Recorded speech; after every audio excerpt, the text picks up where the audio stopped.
നമസ്കാരം, എല്ലാവർക്കും എൻ്റെ യൂട്യൂബ് ചാനലിലേക്ക് സ്വാഗതം. ഞാനിന്ന് ചെയ്യാൻ പോകുന്ന റീഡിംഗ്,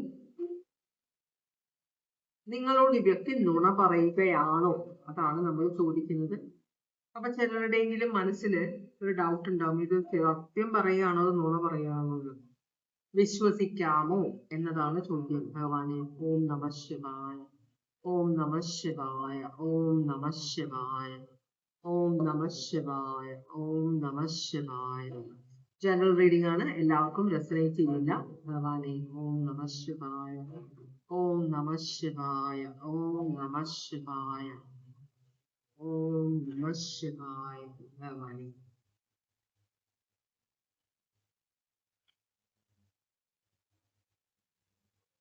ഇവിടെ വളരെയധികം കഷ്ടപ്പെടുന്ന ഒരാളുണ്ട്. എന്ന് വെച്ചാല് പറ്റാത്ത കാര്യങ്ങൾ ഏറ്റെടുത്തിട്ട് അയ്യോ എന്ത് ചെയ്യുമെന്ന് എങ്ങനെ ചെയ്യും, എന്ത് ചെയ്യുമെന്ന് അറിയാതെ തലയ്ക്ക് പിടിച്ച് തലയ്ക്ക് കൈയും കൊടുത്തിരിക്കുന്ന ഒരു എനർജിയാണ് ഇവിടെ ഉള്ളത്. ഒരു എനർജി കാണിക്കുന്നുണ്ട്. വേറൊരു എനർജി കാണിക്കുന്നത് മറ്റുള്ളവരെ സഹായിക്കുന്നുണ്ട്, പക്ഷെ അത് സ്വാർത്ഥ താല്പര്യത്തിന് വേണ്ടിയിട്ടാണ്. അപ്പൊ അതുകൊണ്ട് അത് പാടില്ല എന്ന് പറയുന്നുണ്ട്. രണ്ടാമത്തെ കാർഡ് പറയുന്നത് ഡിസ്ട്രോയർ. വളരെ അധികം ഒരു ആപത്ത്, ഒരു നാശനഷ്ടം ഉണ്ടാവാൻ പോകുന്നുണ്ട്. അതുവഴി നിങ്ങളുടെ ജീവിതത്തിൽ വളരെയധികം വ്യത്യാസം ഉണ്ടാകും എന്ന് പറയുന്നുണ്ട്. സോ വളരെ ഭീകരമായ പല അപകടങ്ങളും അല്ലെങ്കിൽ ആപത്തുകളും വന്നു കഴിയുമ്പോൾ ഒരാളുടെ ജീവിതം അങ്ങനെ തന്നെ മാറി മറിയുന്ന ഒരു അവസ്ഥ ഉണ്ടാവാറുണ്ട്. അങ്ങനത്തെ ഒരു കാർഡാണത്. അപ്പൊ വളരെ മേജർ ആയിട്ടുള്ള ഒരു കാര്യമാണ് നടക്കാൻ പോകുന്നത്. പിന്നെ നമ്മളുടെ നിങ്ങൾ ചെയ്തിട്ടുള്ള കർമ്മത്തിന്റെ ഫലമാണ് ഇപ്പൊ നിങ്ങൾ അനുഭവിച്ചുകൊണ്ടിരിക്കുന്നതെന്ന് പറയുന്നുണ്ട്. അതുപോലെ തന്നെ ചെയ്യാൻ പറ്റുന്നതിൽ കൂടുതൽ കാര്യങ്ങൾ ഏറ്റെടുത്തിട്ട് ചെയ്യാൻ പറ്റില്ലെന്ന് തീർച്ചയാണെങ്കിലും മറ്റുള്ളവരെ പ്രീതിപ്പെടുത്താൻ വേണ്ടി ഞാൻ ചെയ്തോളാം എന്ന് പറഞ്ഞ് ഏറ്റെടുത്ത കാര്യങ്ങൾ ചെയ്തു തീർക്കാൻ പറ്റാത്ത അവസ്ഥയിൽ തലയ്ക്ക് കൈയും കൊടുത്തിരിക്കുന്ന ഒരാളുണ്ടെന്ന് ഞാൻ ആദ്യം പറഞ്ഞു. ഇത്രയും കാർഡുകളാണ് ഭഗവാൻ നിങ്ങൾക്ക് വേണ്ടി തന്നത്. ഇനി നമുക്ക് നോക്കാം ഉള്ളത്. അപ്പൊ നമ്മുടെ ചോദ്യം, ഈ വ്യക്തി നിങ്ങളോട് നുണ പറയുകയാണോ? അപ്പൊ നമുക്ക് 3 കാർഡ് വേണം. ഭഗവാനെ, ഓം നമ ശിവായ, ഓം നമ ശിവായ, ഓം നമ ശിവായ, ഓം നമ ശിവായ.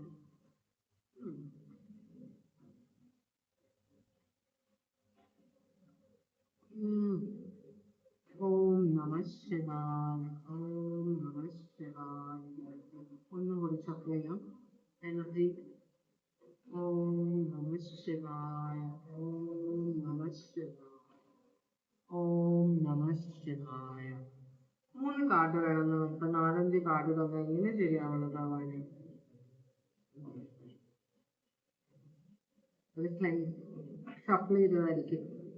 3 കാർഡ് മതിയായിരിക്കും കേട്ടോ. ഞാൻ എടുത്തോളാം. 1,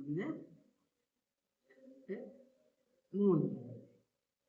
ഓക്കെ, 3 കാർഡ് നമ്മൾ എടുത്തിട്ടുണ്ട്. ഒന്നാമത്തെ കാർഡ് അവരെന്താണ് നിങ്ങളോട് പറയുന്നത്, അതാണ് ആദ്യത്തെ കാർഡ്. രണ്ടാമത്തെ കാർഡ് അവര് എന്താണ് ശരിക്കും ചെയ്യുന്നത്. മൂന്നാമത്തെ കാർഡ് ഈ രണ്ടും കൂടെ മാച്ച് ആവുന്നുണ്ടോ. ആദ്യത്തെ കാർഡ് എന്താ പറയുന്നത്, നിങ്ങളോട് എന്താണ് പറഞ്ഞത്? നിങ്ങൾ തമ്മിൽ ഒരു പ്ലാൻ, ഒരു പുതിയൊരു തുടക്കം ചെയ്യാൻ പോകുന്നുണ്ടെങ്കിൽ അത് ബന്ധത്തിലാവാം, ഇതൊരു പുതിയ റിലേഷൻഷിപ്പ് ആവാം, അല്ലെങ്കിൽ ഈ റിലേഷൻഷിപ്പ് ഞാനൊന്ന് പ്ലാൻ ചെയ്തിട്ട് നമുക്ക് പതുക്കെ തുടങ്ങി നമുക്ക് പ്ലാനിങ്ങിനോട് കൂടെ മുമ്പോട്ട് പോവാം. ഒരു ബിസിനസ് ആവാം, എന്ത് തരം ഒരു കമ്മിറ്റ്മെന്റും ആയിക്കോട്ടെ ഇത്. അപ്പോൾ ഇത് നമ്മൾ തമ്മിൽ നല്ലൊരു ഫ്യൂച്ചർ എനിക്ക് കാണാൻ പറ്റുന്നുണ്ട്. അതുകൊണ്ട് നമുക്ക് ഇതുമായിട്ട് മുമ്പോട്ട് പോകാമെന്ന് നിങ്ങളോട് ഒരാൾ പറഞ്ഞിട്ടുണ്ട് അല്ലേ? ഇത് ശരിക്കും ഞാൻ ഭയങ്കര എക്സൈറ്റഡ് ആണ് ഈ ഒരു അവസ്ഥയിൽ. നിങ്ങളുമായി കണ്ടുമുട്ടിയതിൽ വളരെ സന്തോഷമുണ്ട്. അപ്പൊ നമുക്ക് എന്തായാലും നല്ലൊരു ഫ്യൂച്ചർ ഉണ്ടെന്ന് എനിക്കറിയാം നമ്മൾ തമ്മിൽ. കാരണം നമ്മൾ തമ്മിൽ നല്ല ചേർച്ചയാണ്, എല്ലാ തരത്തിലും നമ്മളുടെ ഒരേ ടേസ്റ്റ് ആണ്. അതുകൊണ്ട് നമുക്ക് 2 പേർക്കും കൂടെ മുമ്പോട്ട് പോകാം എന്ന് പറയുന്ന ഒരാള്. ഞാൻ ഇതിനെക്കുറിച്ച് നന്നായിട്ട് വിശകലനം ചെയ്തുകൊണ്ടിരിക്കുകയാണ്. പക്ഷെ നല്ലൊരു ഫ്യൂച്ചർ എനിക്ക് കാണുന്നുണ്ട്, അതുകൊണ്ട് ഞാൻ ഇതിനകത്ത് ഇൻവെസ്റ്റ് ചെയ്യാൻ റെഡി ആണെന്ന് പറഞ്ഞ ഒരാള്. എന്താണ് ആക്ച്വലി ചെയ്യുന്നത്? ആക്ച്വലി ഈ വ്യക്തി ചെയ്യുന്നത് ടെമ്പറൻസ്, ഒരു ബാലൻസ് കൊണ്ടുവരാൻ ശ്രമിക്കാം. അപ്പോ ഇവിടെ അത് കൊള്ളാം. എന്ന് വെച്ചാൽ ഈ വ്യക്തി നിങ്ങളോട് പറഞ്ഞു, അപ്പൊ ഈ വ്യക്തിക്ക് ശരിക്കും നിങ്ങളോടുള്ള ഫീലിങ്സിന്റെ ഒരു ശതമാനം മാത്രമേ നിങ്ങളോട് പറഞ്ഞു. ഈ വ്യക്തി നിങ്ങളെ കണ്ടപ്പോ തന്നെ ഭയങ്കര ഇഷ്ടമായിട്ട് നിങ്ങളുമായിട്ടൊരു റിലേഷൻഷിപ്പ് കംപ്ലീറ്റ് ആയിട്ട് തുടങ്ങാൻ ആഗ്രഹിക്കുന്നത്. പക്ഷെ അതിന്റെ ഒരു അംശം മാത്രമേ നിങ്ങളെ കാണിച്ചുള്ളൂ, നിങ്ങളോട് പറഞ്ഞുള്ളൂ. ആക്ച്വലി ഈ പേഴ്സൺ നിങ്ങൾ കണ്ടപ്പോ ഈ പേഴ്സണ് ഭയങ്കര അട്രാക്ഷൻ ആണ് നിങ്ങളോട്. നിങ്ങളുമായിട്ട് വളരെയധികം അടുക്കണം, നിങ്ങളുമായിട്ടൊരു ഭാവി വേണം, നിങ്ങളുമായിട്ടൊരു ജീവിതം എൻജോയ് ചെയ്യണം, അത് എന്ത് തരം ബന്ധവുമായിക്കോട്ടെ എന്ന് ഈ വ്യക്തി ആഗ്രഹിക്കുന്ന ഒരു ബിസിനസ് ആണെങ്കിൽ അതിനകത്ത് നിങ്ങളുമായിട്ട് നിങ്ങളെ ഭയങ്കരമായിട്ട് വിശ്വസിക്കുന്ന ഒരു എനർജി. അപ്പൊ ഈ വ്യക്തി കൂടുതൽ ചിലരുടെ വിശ്വാസം എന്ന് വെച്ചാൽ നമ്മൾ സ്നേഹിക്കുന്ന ആളെ നമ്മൾ അങ്ങോട്ട് ഭയങ്കരമായിട്ട് പൊക്കി പറയാൻ, നീ കാണാൻ നല്ലതാണ്, നിന്റെ സ്വഭാവം എനിക്ക് ഇഷ്ടമാണ്, അങ്ങനെ ഇങ്ങനെയൊക്കെ പറഞ്ഞു കഴിഞ്ഞാൽ നമ്മളൊരു കോന്തനോ ഒരു കോന്തിയോ ആയിട്ട് കാൺകോന്തിയോ എന്തെങ്കിലും ആയിട്ട് കണക്കാക്കുമെന്ന് ഒരു ടെൻഷൻ ഉള്ളതുകൊണ്ട് നമ്മൾ ഒന്ന് മാറിയിരുന്നിട്ട് ഒന്ന് ആ ഫീലിങ്സ് ഒക്കെ ഒന്ന് അടക്കി ഒന്ന് ഇതാക്കി വെക്കുകയാണ്. നമ്മള് ലവ് അറ്റ് ഫസ്റ്റ് സൈറ്റ് എന്ന് പറയൂലേ, പെട്ടെന്ന് കണ്ടപ്പോ ഒരു അന്താളിപ്പ്, നിങ്ങൾ കണ്ടപ്പോ നിങ്ങളുടെ രൂപഭാവവും നിങ്ങളോട് സംസാരിച്ചപ്പോൾ ഉള്ള സ്നേഹവും നിങ്ങളുടെ പെരുമാറ്റവും എല്ലാം ഈ വ്യക്തിക്ക് ഭയങ്കരമായിട്ട് ഇഷ്ടപ്പെട്ടിട്ടുണ്ട്, ഭയങ്കരമായിട്ട് ഇംപ്രസീവ് ആയിട്ടുണ്ട്. അത് കംപ്ലീറ്റ് ആയിട്ട് നിങ്ങളെ അറിയിച്ചിട്ടില്ല ഈ വ്യക്തി. അത് ഈ വ്യക്തി ആക്ഷൻ എന്താ ചെയ്യുന്നത്, അത് നിങ്ങളെ മുഴുവനായിട്ട് പറഞ്ഞു കഴിഞ്ഞാൽ ഈ റിലേഷൻഷിപ്പ് നിങ്ങൾക്ക് ഫ്രീഡം, അല്ലെങ്കിൽ നിങ്ങൾക്ക് കൂടുതൽ ഇതിനകത്ത് ഒരു എന്താ പറയാ ഇമ്പോർട്ടൻസ് കിട്ടും. ഇമ്പോർട്ടൻസ് അല്ല, നിങ്ങൾക്ക് കൂടുതൽ കുറച്ചൊരു അഹങ്കാരിയാവും നിങ്ങള്. അപ്പൊ ഈ വ്യക്തിയോട് നിങ്ങൾ ഇപ്പൊ നിങ്ങൾ കുറച്ചും കൂടെ റെസ്പെക്ട്ഫുൾ ആയിട്ട് പെരുമാറുന്നുണ്ടെങ്കിൽ ഈ വ്യക്തി നിങ്ങളെ അങ്ങോട്ട് അപ്രീഷിയേറ്റ് ചെയ്ത് കഴിഞ്ഞാൽ ചിലപ്പോൾ ഈ വ്യക്തിയോടുള്ള നിങ്ങളുടെ റെസ്പെക്ട് പോകുമെന്നൊരു പേടിയുള്ളത് കൊണ്ടാണ് മുഴുവൻ പറയാതിരുന്നത്. അപ്പൊ മാറിയിരുന്നു, നിങ്ങളുടെ നിന്ന് അകന്ന് മാറിയപ്പോ എന്ന് വെച്ചാല് രണ്ടുപേരും മീറ്റ് ചെയ്തു. ഈ വ്യക്തി ഇവരുടെ വീട്ടിലും നിങ്ങൾ നിങ്ങളുടെ വീട്ടിലും പോയി. വീട്ടിലെത്തി കഴിഞ്ഞപ്പോൾ അല്ലെങ്കിൽ പോകുന്ന വഴിയൊക്കെ ഈ വ്യക്തി മനസ്സിലിങ്ങനെ ഇങ്ങനൊരു ആളെ എന്റെ ജീവിതത്തിൽ കൊണ്ടുവന്നല്ലോ എന്നൊരിത്. അപ്പൊ ഈ വ്യക്തി ഭയങ്കര ഇമോഷണൽ ആയി, അതൊന്ന് കൺട്രോൾ ചെയ്യാൻ നോക്കുകയാണ്. അതുപോലെ തന്നെ ഫ്രണ്ട്സിനെ എല്ലാം വിളിച്ചിട്ട് ഒരു പാർട്ടി കൊടുക്കാനൊക്കെ ഫ്രണ്ട്സിനോടൊക്കെ ഇത് പറയുന്നുണ്ട്. ഇങ്ങനെ ഒരാളെ ഞാൻ കണ്ടുമുട്ടി, എനിക്ക് ഭയങ്കര ഇഷ്ടമായി, അപ്പൊ ഒരു ഭാവി ഞാൻ ആഗ്രഹിക്കുന്നുണ്ട് എന്ന് ഫ്രണ്ട്സിനോടും ഫാമിലിയോടും എല്ലാം പറഞ്ഞിട്ടുണ്ട്. പക്ഷെ ഇതിനകത്ത് ഭയങ്കരമായിട്ട് പൊതുവെ അങ്ങനെ ഇമോഷൻസ് കാണിക്കാത്ത, പൊതുവെ അങ്ങനെ മനസ്സിലുള്ള കാര്യങ്ങളെല്ലാം തുറന്ന് പറയാത്ത, എത്ര സന്തോഷം ഉണ്ടെങ്കിലും അതിങ്ങനെ അടിച്ചൊതുക്കി വെക്കുന്ന ഒരു എനർജിയാണ് നിങ്ങളുടെ ഈ വ്യക്തി. അതുകൊണ്ട് തന്നെ ഈ വ്യക്തി കുറച്ചിങ്ങനെ സംയമനം പാലിക്കാൻ ശ്രമിച്ചുകൊണ്ടിരിക്കുകയാണ്. അപ്പൊ അടുത്ത പ്രാവശ്യം നിങ്ങൾ കാണുമ്പോഴും ഇതേ അവസ്ഥ ആവരുത്. അപ്പൊ അതുകൊണ്ട് തന്നെ കുറച്ചൊന്ന് കൺട്രോളിൽ വരാൻ വേണ്ടി ഈ വ്യക്തി നിങ്ങൾ ഭയങ്കര ഇഷ്ടമുള്ള ഒരു എനർജിയാണിത്. ഇത് സാജിറ്റേറിയസ് സോഡിയക് സൈൻ ആണ്. ഈ വ്യക്തിയുടെ വാക്കും പ്രവൃത്തിയും തമ്മിൽ ചേരുന്നുണ്ടോ? ഈ വ്യക്തിക്ക് ശരിക്കും പറഞ്ഞാൽ ഈ വ്യക്തി വളരെ ട്രഡീഷണൽ ആയ ആണുങ്ങളുടെ മനസ്സിൽ ഒരു ഭാര്യ എങ്ങനെ ആയിരിക്കണം, ഒരു ഭർത്താവ് എങ്ങനെ ആയിരിക്കണം എന്നൊക്കെ ഇതുണ്ട്. അതുപോലെ തന്നെ ട്രഡീഷണൽ ആയ ആൾക്കാർ അങ്ങനെ ഉള്ളു തുറന്ന് അപ്രീഷിയേറ്റ് ചെയ്യില്ല.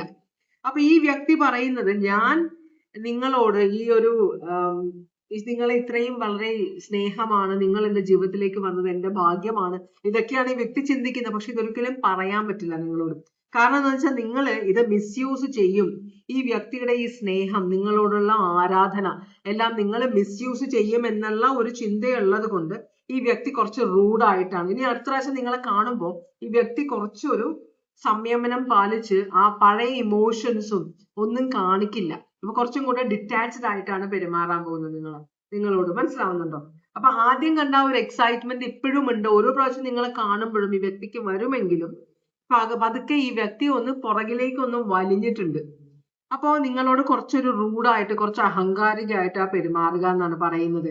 അപ്പൊ ഇത് മാച്ച് ആവുന്നുണ്ടോ എന്ന് പറഞ്ഞു കഴിഞ്ഞാൽ ഈ വ്യക്തി നിങ്ങളോട് മാത്രമേ ഈ ഒരു സൈഡ് കാണിക്കുന്നുള്ളൂ. ഈ വ്യക്തി ശരിക്കുമുള്ള സ്വഭാവം എന്ന് പറഞ്ഞാൽ എല്ലാവരെയും അടിച്ചൊതുക്കി താഴെ, എന്നെക്കാളും കുറവാണ് എല്ലാവരും, എനിക്ക് എല്ലാവരിലും ലീഡർ ആവണം, ഞാൻ എല്ലാ കാര്യത്തിലും മുമ്പിലാവണം, എനിക്കാണ് ഏറ്റവും ഇമ്പോർട്ടൻസ് വേണ്ടത് എന്ന് ചിന്തിക്കുന്ന ഒരു വ്യക്തിയാണ്. പക്ഷെ നിങ്ങളുടെ മുമ്പിൽ വന്നപ്പോ ഇത് പുലി പോലെ വന്ന ആള് എലിയായി പോയി, സ്ത്രീ ആയാലും പുരുഷനായാലും. മനസ്സിലായോ? അതാണ്. അപ്പൊ വ്യക്തിയുടെ ശരിക്കുള്ള സ്വഭാവം ഇതാണ്. നിങ്ങളുടെ അടുത്ത് വന്നപ്പോഴും ശരിക്കും പറഞ്ഞാൽ ഈ വ്യക്തി നിങ്ങളോട് പറഞ്ഞു, ഇഷ്ടമാണ്, കുഴപ്പമില്ല, ഞാൻ പ്ലാൻ ചെയ്യാം. പക്ഷെ ഈ വ്യക്തിക്ക് നിങ്ങളെ കല്യാണം കഴിച്ചാലേ പറ്റുള്ളൂ, അല്ലെങ്കിൽ നിങ്ങളുമായിട്ടുള്ള ഒരു സൗഹൃദം തുടങ്ങിയേ പറ്റുള്ളൂ. അത്രയ്ക്ക് ഇഷ്ടമായിട്ടുണ്ട്. എന്നിട്ട് അത് മുഴുവൻ പറഞ്ഞില്ല. ശരിക്കും ഈ വ്യക്തി ആരുടെ മുമ്പിലും അടിയറവ് പറയുന്ന ഒരാളല്ല. പക്ഷെ നിങ്ങളുടെ മുമ്പിൽ ഈ വ്യക്തി അടിയറവ് പറഞ്ഞു എന്നാണ്. അറിയില്ല നിങ്ങളോട്, നിങ്ങളത് ഒരിക്കലും മനസ്സിലാകാതിരിക്കാനായിട്ട് ഈ വ്യക്തി മാക്സിമം ട്രൈ ചെയ്യും. അപ്പൊ നിങ്ങളോട് ഈ വ്യക്തി ഇനി സംസാരിക്കും വളരെ റൂഡായിട്ടും വളരെ അഹങ്കാരിയായിട്ടും. നിങ്ങൾ മെസ്സേജ് ചെയ്യുമ്പോൾ അതിന് റിപ്ലൈ ചെയ്യാതെ കുറച്ച് വെയിറ്റ് ചെയ്തിട്ട് റിപ്ലൈ ഉള്ളൂ. ഫോൺ വിളിച്ചാൽ തന്നെ നിങ്ങൾ വിളിച്ച ഉടനെ എടുക്കില്ല. അതുപോലെ തന്നെ വളരെ എക്സൈറ്റഡ് ആയിട്ടാണ് നിങ്ങളുടെ ഫോൺ നമ്പർ കാണുമ്പോൾ ആ സ്ത്രീയുടെയോ പുരുഷന്റെ മൊബൈലിൽ കാണുമ്പോൾ ഭയങ്കര എക്സൈറ്റഡ് ആവുമെങ്കിലും നിങ്ങൾ സംസാരിക്കുമ്പോൾ നിങ്ങൾ ചോദിക്കുന്നത് ഒരു പരിചയമില്ലാത്ത പോലെ പെരുമാറുന്നത്. അങ്ങനത്തെ ഒരു ശബ്ദത്തിലാണ് ഈ വ്യക്തി നിങ്ങളോട് സംസാരിക്കാൻ പോകുന്നത്. അപ്പൊ വളരെയധികം വളരെ കാൽക്കുലേറ്റീവ് ആയിട്ട് പെരുമാറുന്ന ഒരു എനർജിയാണ് നിങ്ങളുടെ ജീവിതത്തിൽ ഉള്ളത് കേട്ടോ. അപ്പോ നിങ്ങളോട് എന്താണ് കാണിക്കുന്നത് അതനുസരിച്ച് നിങ്ങൾ പെരുമാറുക. ഓവറായിട്ട് ഈ വ്യക്തിയെ എന്താ പറയാ അപ്രീഷിയേറ്റ് ചെയ്യുകയോ അങ്ങനെയൊന്നും വേണ്ട. കാരണം ചിലപ്പോൾ ഇത് അകന്നു പോകാനുള്ള ഒരു ചാൻസ് ഉണ്ട് ഈ വ്യക്തി. സാധാരണ ഈ വ്യക്തിക്ക് ശരിക്കും മറ്റുള്ളവർ ഈ വ്യക്തിയെ അപ്രീഷിയേറ്റ് ചെയ്യണം, എല്ലാവരുടെ മുമ്പിലും വലിയ ആളായിട്ട് നിൽക്കണം എന്നൊക്കെയാണ്. അപ്പോ നിങ്ങൾ ആ ഇൻസൾട്ട് ചെയ്യൊന്നും ചെയ്യരുത്, തമാശ അധികം പറയരുത്. അതൊന്നും എടുക്കാൻ കഴിവില്ലാത്ത ഒരു അത്രയും അങ്ങോട്ട് ഓപ്പൺ അല്ലാത്ത വളരെ കൺസർവേറ്റീവ് ആയിട്ടുള്ള ഒരു എനർജിയാണിത്. വളരെ റിജിഡ് ആണ്. ആ എനർജിയാണ് നിങ്ങൾ ഒന്നുമല്ലാതെ ആക്കി കളഞ്ഞത്. അപ്പൊ ഒരിക്കലും അത് നിങ്ങളോട് സമ്മതിക്കില്ല ഈ വ്യക്തി കേട്ടോ. അപ്പോ നിങ്ങളോട് ഈ വ്യക്തി പറഞ്ഞത് സത്യമാണ്, ശരിക്കും ആ വ്യക്തിയുടെ ഫീലിങ്സ് ആണത്. പക്ഷെ അത് അടിപതറിപ്പോയി നിങ്ങളെ കണ്ടപ്പോ, അതുകൊണ്ടാണ് അങ്ങനെ പറഞ്ഞത്. പക്ഷെ ഇനി കാണുമ്പോ ആ ഒരു ബാലൻസിലേ സംസാരിക്കുള്ളൂ. അപ്പൊ അതിനുള്ള പ്രാക്ടീസ് ഒക്കെ ചെയ്തുകൊണ്ടിരിക്കുകയാണ്. ഞാൻ ഇങ്ങനെയാണ്, ഞാൻ ഇന്ന ആളാണ്, എനിക്ക് ആരെയും വേണ്ട എന്നൊരു എനർജിയാണ് വരാൻ പോകുന്നത്. തെറ്റിദ്ധരിക്കണ്ട, നല്ല എനർജിയാണ് കേട്ടോ. നിങ്ങളോട് ഭയങ്കര സ്നേഹമുള്ള എനർജിയാണ്. സാജിറ്റേറിയസ് സോഡിയാക് സൈൻ ആയത്. അപ്പോൾ ഇതാണ് ഇന്നത്തെ റീഡിംഗ്. ഇതുവരെ എന്റെ റീഡിംഗ് കണ്ടുകൊണ്ടുവന്ന എല്ലാവർക്കും വളരെയധികം നന്ദി. എല്ലാവർക്കും ഭഗവാൻ സന്തോഷവും സമാധാനവും സംതൃപ്തിയും സമൃദ്ധിയും ആയുരാരോഗ്യ സൗഖ്യവും അനുഗ്രഹിച്ചു തരാൻ ഇടയാകട്ടെ എന്ന് ആശംസിക്കുന്നു. വീണ്ടും ഒരു റീഡിംഗുമായിട്ട് വരാം. എല്ലാവരും സേഫ് ആയിട്ടിരിക്കുക, ഹാപ്പി ആയിട്ടിരിക്കുക. See you, bye by.